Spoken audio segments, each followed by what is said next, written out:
1963, More Saab vs Porsche rivalry in the Twin Cities Sports Car Club newsletter.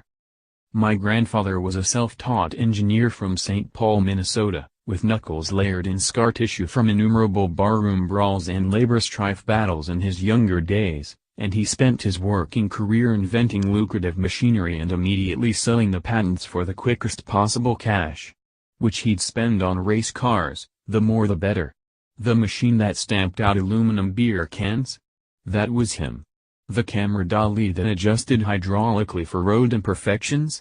Also him.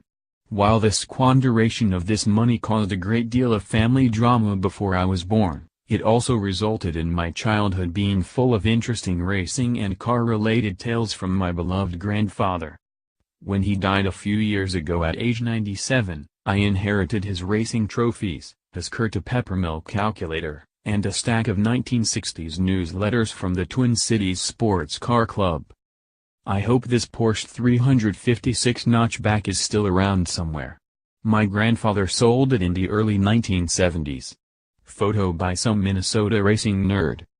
On page 5 of the TCSCC newsletter from February 1963, I see the standings for the January Ice Gymkhana, which no doubt took place under conditions that non-Minnesotans would have found intolerable, and my grandfather in his Porsche 356 notchback came in second place.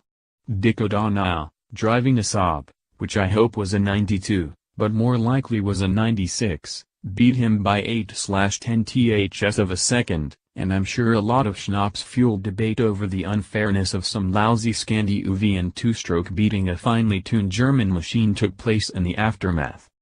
It appears your web browser is not configured to display PDF files.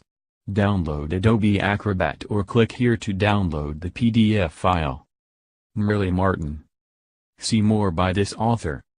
Car Life, Car News, Classic Cars, Racing, Authors, Merle Martin, People, Other News, People, Other Motorsports.